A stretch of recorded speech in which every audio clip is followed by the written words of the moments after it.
Ey, bog'chadagi ishlaydigan xodimlar, sal o'zlaring kelib olinglar, kim bo'lsalaringlar. Qanaqangi holat bo'lsa ham.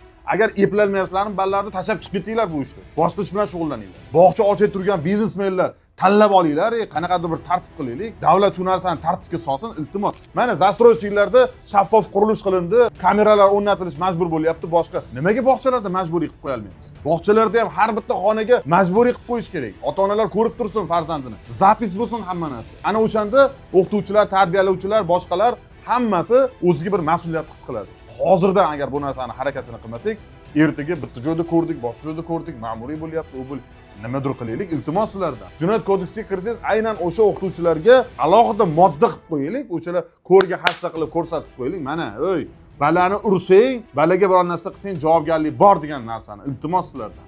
Meni hozir jahlim chiqdi, chunki biz ham farzand tarbiya qildik. Bog'chaga berib qo'yamiz, ishonib topshirib qo'yamiz farzandimizni. Nima qiladi ular bog'chada? Qanaqa qiladi? Biz bilmaymiz. O'rnatsin, kameralar o'rnatsin, pastani kuzatib turaylik. Qo'rqmasa, nimadan qo'rqadi misol uchun? Shaffof bo'lsa, hammasini cho'tki qilsa, boshqa qilsa, bor-ku shunaqa bog'chalar. Mayli tarbiya qilish kerak, lekin kuch ishlatilmas-ku, balaga ruhiy bosim o'tkazilmas-ku, og'ziga latta tiqilmas-ku.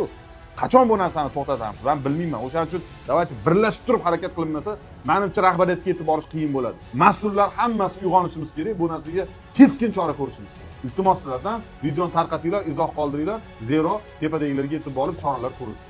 Sog' bo'linglar, shirlikni kuzatishda.